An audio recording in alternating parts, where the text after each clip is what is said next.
Cette émission est une production de la télévision régionale des Moulins.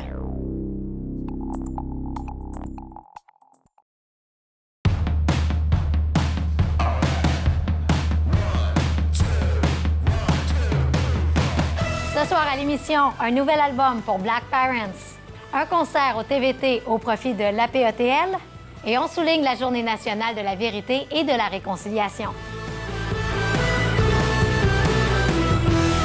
Bonsoir et bienvenue à Les Arts. Depuis plus de 25 ans, le groupe afro-caribéen Black Parents trace sa route sur les scènes d'ici et d'ailleurs avec son style unique, le Reggae Compa.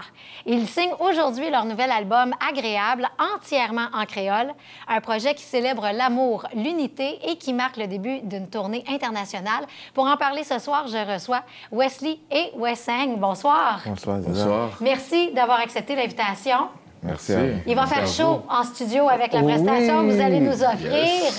Le soleil est là. Oui, c'est ça. J'ai mis ma belle chemise aussi pour vous. Donc, je voulais savoir, ça part d'où ce projet-là? Je pense que c'est très familial, hein? Oui, c'est très familial parce que nous sommes trois frères, et un neveu, un cousin, puis les autres musiciens, ce sont nos frères aussi, quoi. C'est ça. Puis on est de la famille parents. Oui. Puis c'est le groupe Black Parents. Et ça part de votre oncle, qui, à Haïti, avait commencé un groupe, c'est ça? Oui. Mon oncle en Haïti, il avait le groupe Les Frères Parents. Et on est le fils des Frères Parents. Quand on était tout petit, on a appris à jouer de la musique en arrivant à Montréal. OK. Et on a commencé avec Black Parents. OK. 1999. En 1999. Donc, juste avant les années 2000. Là, vous offrez un style qui mixe, donc on le disait, un peu le reggae et le compa. C'est ça, on fusionne les deux.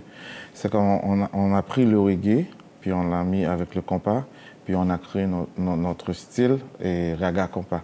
Parce qu'auparavant, quand on était jeune, on écoutait beaucoup le reggae. OK. Comme dans le temps de Buju Banton, on dansait, on chillait.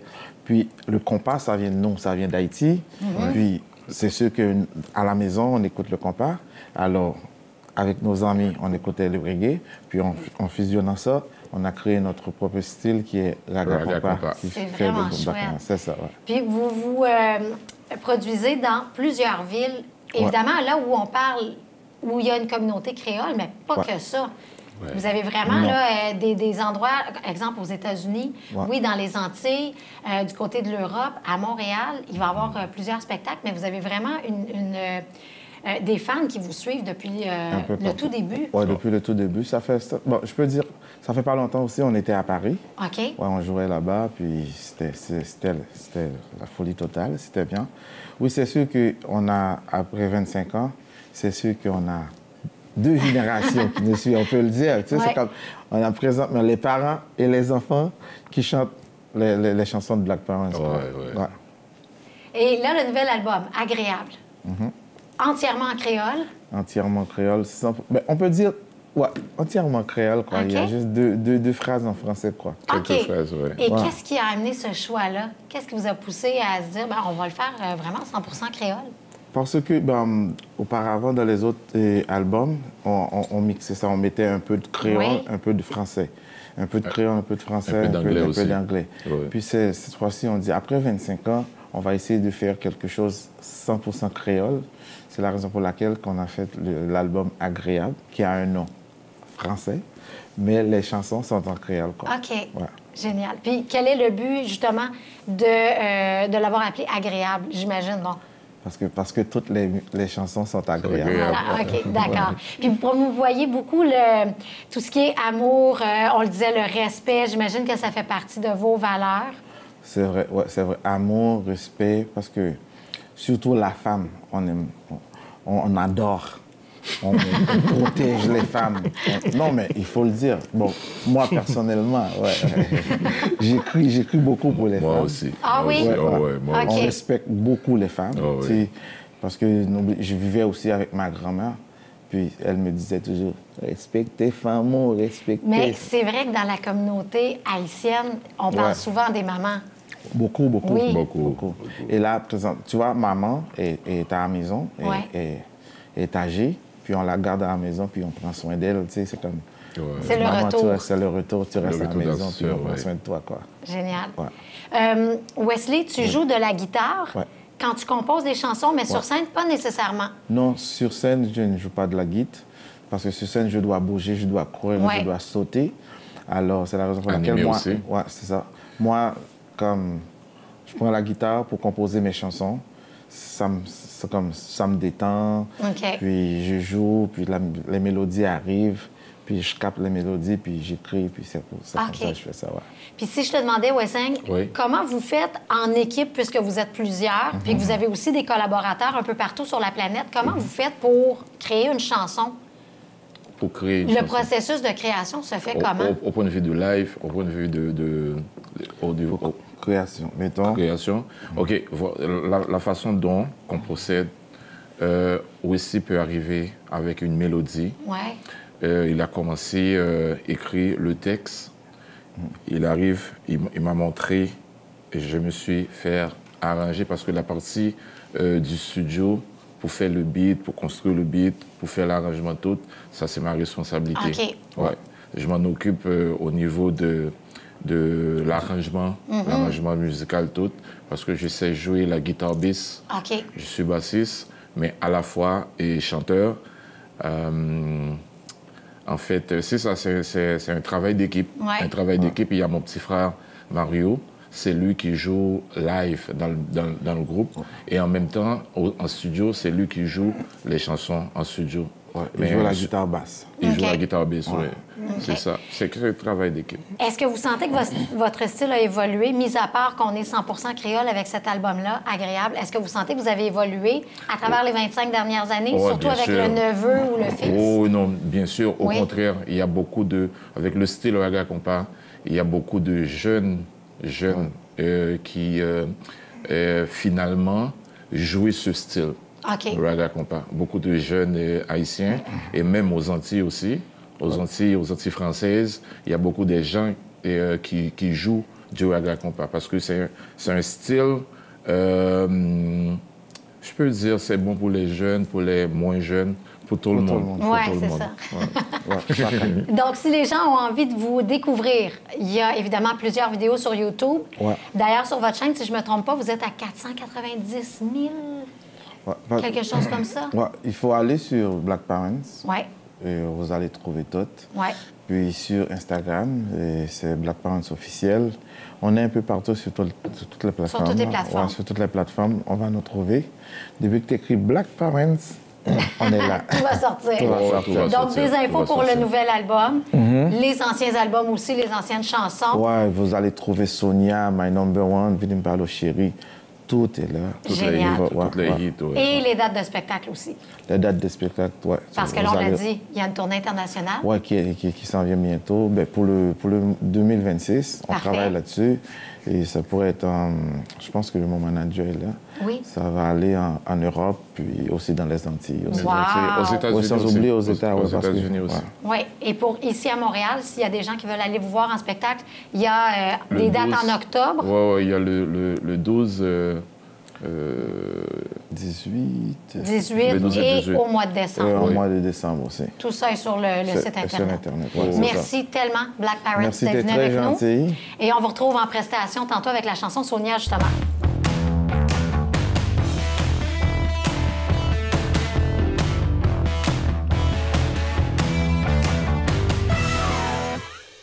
La télévision communautaire autonome parle des enjeux locaux, donne une voix aux citoyens et citoyennes, en plus de faire rayonner les talents d'ici. Accessible à tous, elle appartient à la communauté et donc à vous. J'ose ma télé communautaire, mon média de proximité. Yeah, Black Parents, yeah, come on. Sonia. Comment vas-tu, Sonia? Sonia? Comment vas-tu, Soso? C'est qui, toi? T'as déjà oublié mon nom, là.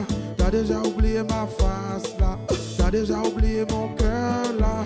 Déjà oublié mon existence, là. T'as déjà oublié mon nom, là.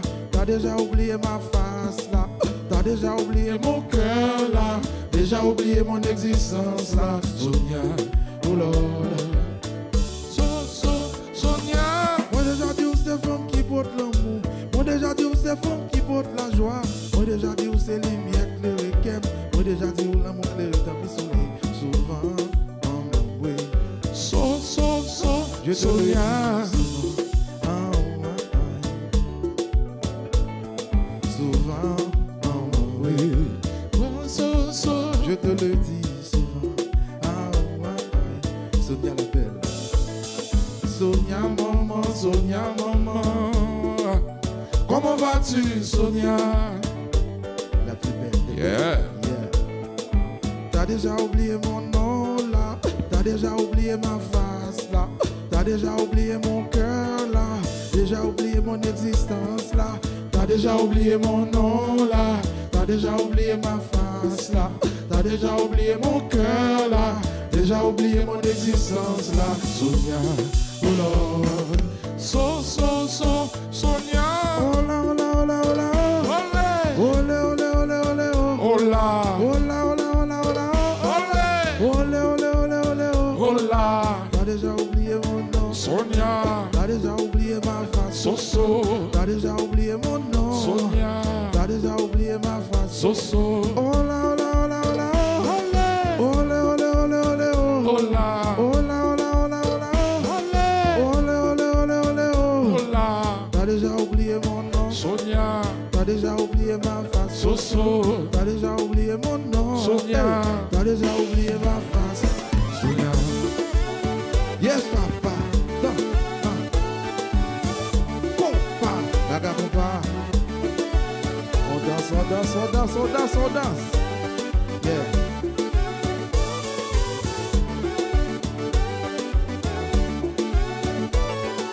L'amour que j'ai pour toi, baby, n'est pas pour quatre. Pas occupé personne qui dit fais l'amour à cinq. Reconnais tout dans la vie, fais l'amour à toi. Pas occupé personne qui dit fais l'amour à l'autre. L'amour que j'ai pour toi, baby, n'est pas pour quatre. Pas occupé personne qui dit fais l'amour à cinq. Reconnais tout dans la vie, fais l'amour à toi. Pas occupé personne qui dit fais l'amour à l'autre.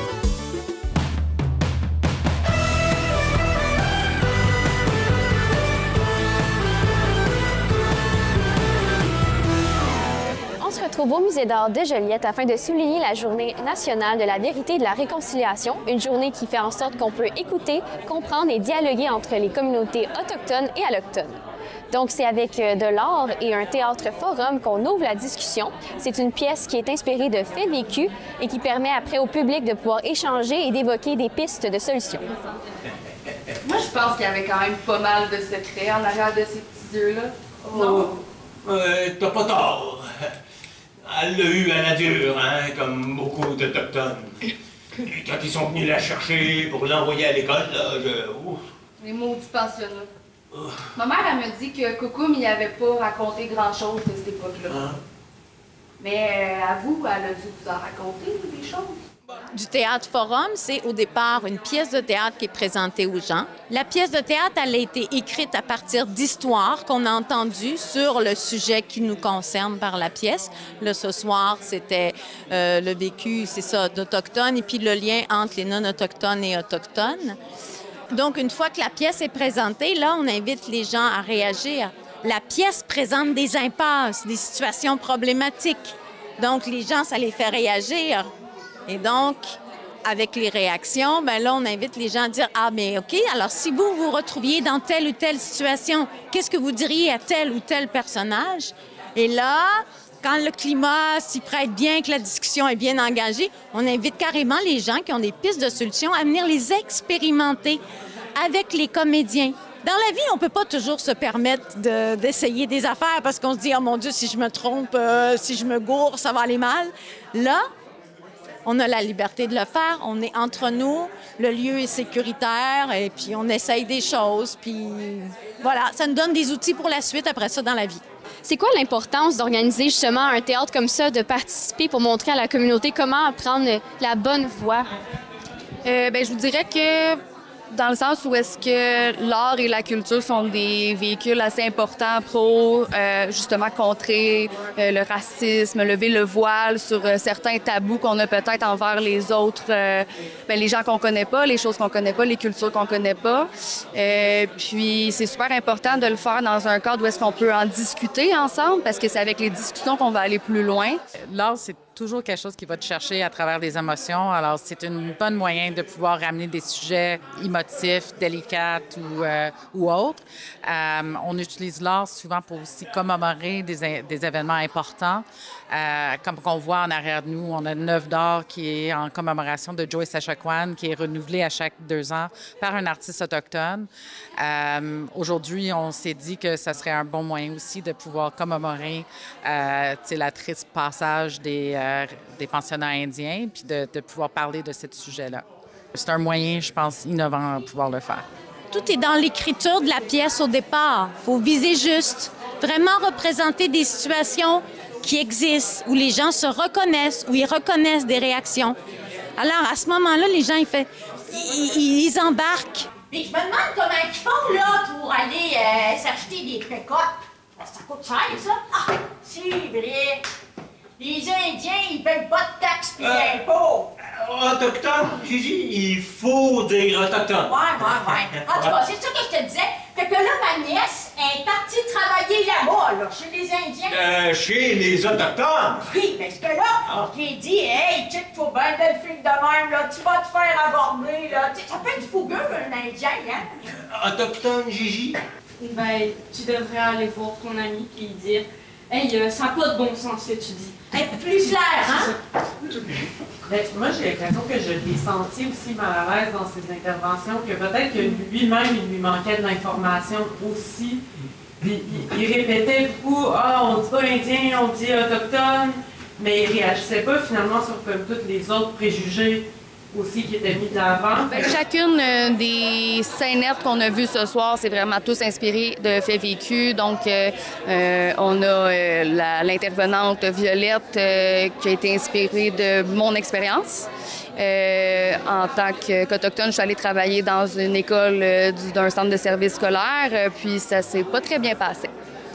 Donc, on a pu retirer des éléments comme ça, comme moi, qu'est-ce que j'ai vécu, qu'est-ce que les enfants aussi vivent, parce qu'en tant qu'intervenant au centre d'amitié, les intervenants entendent beaucoup d'histoires, puis ils ont souvent à intervenir dans les écoles.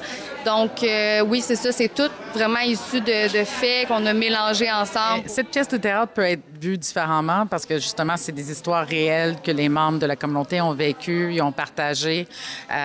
L'histoire qu'on a vue sur la jeune fille qui est dans le pensionnat, c'est une vraie réalité qu'il y a eu ici au Québec. Puis c'est une réalité qui est pas si ancienne non plus que ça, avec les dernières écoles fermées au Québec en 1991. Alors, moi, j'aurais pu être un étudiante à un pensionnat indien aussi. Alors, ces histoires-là sont encore dans le mémoire vivant du monde. Alors, on a pu parler à nos aînés pour qu'ils nous partagent un peu leur réalité. Puis cette réalité-là a été reconstruite dans cette pièce de théâtre. Qu'est-ce que vous aimeriez que les gens retiennent, justement, quand ils viennent à un atelier ou après la pièce de théâtre? Que les peuples autochtones, en général, sont très ouverts. Ils accueillent. Tu as une question, ils vont accueillir ta question. C'est sûr qu'on reste toujours dans le respect et tout ça, mais on est vraiment dans l'accueil. On veut aller plus loin, puis on n'a pas envie de le faire tout seul. On a besoin des autres personnes, on a besoin que les gens nous écoutent pour aller plus loin. Mais je pense que qu'est-ce qui a le plus ressorti pendant la pièce, c'est le besoin de s'informer, de s'éduquer, puis d'apprendre un peu plus sur l'histoire puis les réalités des peuples autochtones. Je crois que on s'est fait amener vers là à travers la pièce de connaître l'histoire aussi que les peuples ont vécu ici sur ces territoires-là, puis de se connaître un peu plus. Continuer d'être curieux sur ces sujets-là, puis continuer à vouloir en apprendre plus, parce que c'est pas juste l'histoire des Autochtones, c'est l'histoire du Québec aussi.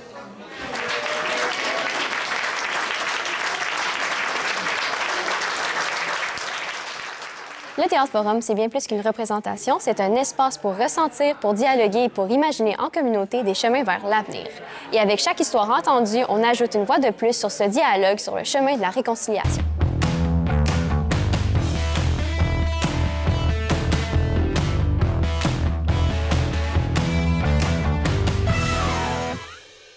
L'Association de parents d'enfants présentant une trisomie 21 de la Naudière présente la 6e édition de son spectacle bénéfice, Le Tournesol, une fleur différente.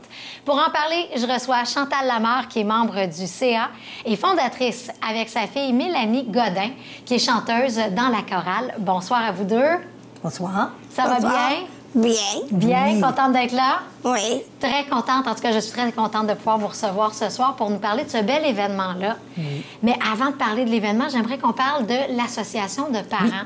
Chantal, ça fait combien d'années et qu'est-ce que vous faites exactement au sein de cet organisme-là? Parfait. Bien, on a fondé l'organisme, ça fait 35 ans.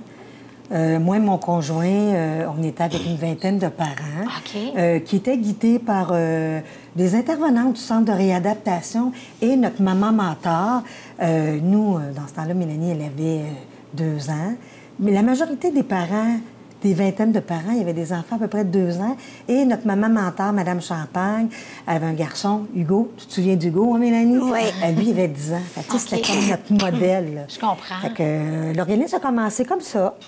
Qu'est-ce que ça apporte, cet organisme-là? S'il y a des familles qui nous écoutent, j'imagine qu'on brise l'isolement, on fait des activités? Oui. C'est sûr que présentement, c'est plus des adultes qui présentent une trisomie 21 ou des adolescents. Puis, on a plein d'ateliers ou d'activités pour les rendre plus autonomes, travailler la stimulation, puis pour tous les besoins. Il y a des jeunes qui ont des besoins particuliers. Il y en a d'autres que c'est plus pour les aider à avoir un travail. Chacun ses défis, en fait. C'est ça. On a des ateliers de travail. Mon conjoint est aussi impliqué que moi. Ah oui? Mon conjoint donne des ateliers de cuisine. OK. À tous les 2 semaines, hein, Mélanie? Oui. Parce qu'eux, ils aiment beaucoup manger, mais faire la cuisine puis manger ce qu'on fait, c'est encore meilleur. Ben oui, je comprends. Fait qu'il y a beaucoup de services là, pour les jeunes. Le samedi soir, hein, Mélanie? Oui. Le salon des adultes sont une vingtaine, une trentaine de jeunes qui se rencontrent. Un genre de salon des jeunes pour chiller, hein? Oui. Tu fais du karaoké? Oui. Vous faites toutes sortes de choses, hein? Oui. T'aimes ça aller au salon des adultes? Oui. Oui, puis des fois, le repas il est fourni. Des fois, c'est vous qui faites les repas, les collations. Ah, c'est le fun. Oui. Vous me disiez que le tournesol, l'emblème de votre chandail, justement, ça a toujours été la fleur ou l'image qui avait été sélectionnée pour l'organisme. Oui, parce je trouve que ça nous... quand même particulier que ce soit aussi le titre du spectacle. Ben oui, parce qu'on a toujours appelé le spectacle. Nous, c'est la 6e édition. Oui. Puis on l'appelle le tournesol, une fleur différente, parce que nos jeunes, oui, ils ont différents, mais ils peuvent prendre leur place dans la société. Hein, absolument. Je parlais tantôt, là, qu'on parlait ensemble, que c'est pas parce qu'on est différent qu'on n'a pas de talent. Hein? Fait que dans le fond, Mélanie, le spectacle, c'est une façon de montrer leur savoir-faire. Là. Puis ils ont du talent. Ils ont chacun leur talent à eux. Puis ils adorent tous la musique. Puis le tournesol, ben c'est nos jeunes. Ben, tu sais, Mélanie, elle va toujours rester ma fille, hein, ma petite fille, même si elle dit qu'elle est une jeune femme trisomique. Le tournesol, il se tourne vers le soleil. C'est nos jeunes aussi. Ils sont toujours de bonne humeur, joyeux. Fait que le tournesol est très important pour nous. D'ailleurs, regarde, on a notre chandail hein, avec le logo de notre organisme. Puis, ben, le tournesol, une fleur différente. Je trouve ça... Mélanie, si je te demandais de nous expliquer c'est quand le spectacle et quels artistes sont sur le spectacle avec vous? Ah, c'est Marie-Hélène Thibert. Marie-Hélène Thibert, oui. C'est Christian Marron. Oui. Christian-Marc Gendron. Christian-Marc Gendron. René Wilkins. René Wilkins. Manon Séguin. Manon Séguin, oui, la conjointe de Christian-Marc. Oui, c'est bien ça. Jannick Fournier. Jannick Fournier. Qu'est-ce qu'elle avait gagné, Jannick Fournier, elle? Tu te souviens-tu? Oui. Une émission où elle avait gagné quand même un gros prix. Un gros prix au niveau du Canada. Ben oui. Canada. C'est Canadian Idol, exact. si je ne me trompe pas. Hein? Fait que là, il va y avoir aussi plusieurs autres artistes. Oui. C'est quand déjà le spectacle, Mélanie? Le 15 octobre. Exactement, 15 octobre. Les gens peuvent déjà acheter des billets. Oui. Il reste des places. Oui, oui, encore des plats. Mais on a plus que la moitié déjà de complétés. Génial. Mais on aimerait ça que ce soit... Salle comble. Salle comble, oui, évidemment, parce que... Et en plus de voir les artistes, vous allez chanter la chorale. Oui. Combien qu'il y a de gens dans la chorale? Tu as des amis, j'imagine, aussi avec toi? Oui. Génial. Puis qu'est-ce que tu aimes de chanter, Mélanie? Qu'est-ce que ça t'apporte de chanter sur une scène? Chanter... chanter des Marilyn Bay. T'aimes chanter des chansons de Marilyn Thibert? Oui. Puis tu te sens comment quand tu chantes? Je sens bien. Tu te sens bien? Tu te sens bien, heureuse? c'est bien. Oui. Joyeuse? Oui. Génial. Donc là, tu vas sûrement passer une belle soirée le 15 octobre prochain avec tous les artistes. Oui. Est-ce que c'est Marie-Hélène Thibert que tu as le plus hâte de voir ou il y en a d'autres aussi? Parce que je sais que tu m'as nommé quelqu'un d'autre. Yvan. OK. Yvan Penneau. Jason Megan. Ben oui, Jason Lang. Mais Victoria. Et Marie-Pierre Pirot. OK. Donc, il va y avoir quand même beaucoup de gens sur ce spectacle-là. C'est une belle brochette d'artistes. Vraiment génial. Vraiment une belle brochette d'artistes. Puis la chorale, c'est bien. Hein? Vous vous pratiquez depuis le printemps dernier. Ce sont une quinzaine de jeunes. C'est une chorale qui a été fondée par le frère Philippe Brigane, qui est frère d'une jeune femme trisomique qui a à peu près l'âge à Mélanie. OK. Et vous faites où vos cours de chant, Mélanie? À quelle école? À l'école de chant Marie-Pierre Pirot. L'école de chant de Marie-Pierre Perrault. Génial. Bien, on va inviter tous les gens de la Naudière à aller vous voir le 15 octobre prochain. Super. 6e édition. Oui. Tous les détails apparaissent au bas de l'écran. Puis si on veut vous contacter aussi à l'organisme directement, là, on peut le faire. Oui, on peut appeler au 450-477-4116. On a notre site Internet, apetl.org, que vous pouvez... il y a un lien pour aller acheter les billets. Ça se fait au Théâtre du Vieux-Terrebonne, ici. Fait que ça va directement à la billetterie, puis on achète les billets en ligne. Super, c'est pas compliqué. Hey, merci beaucoup, Mélanie. Merci, Chantal, d'avoir été avec nous ce soir. Merci beaucoup. Est-ce que vous vous rappelez de vos places? Oui. Qu'on a vu samedi. Parfait. Bon, ben ça a bien du sens. Mon petit cœur donne à ton petit cœur des milliers de je t'aime.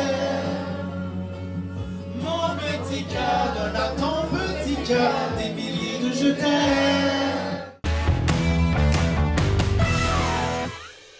Voilà qui conclut notre émission de la semaine. Pour revoir nos contenus, rendez-vous sur tvrm.ca ou sur notre chaîne YouTube TVRM 609. Et pour ne rien manquer de l'actualité culturelle, vous le savez, inscrivez-vous à notre infolettre. On se redonne rendez-vous la semaine prochaine pour une autre édition de Les Arts La Naudière.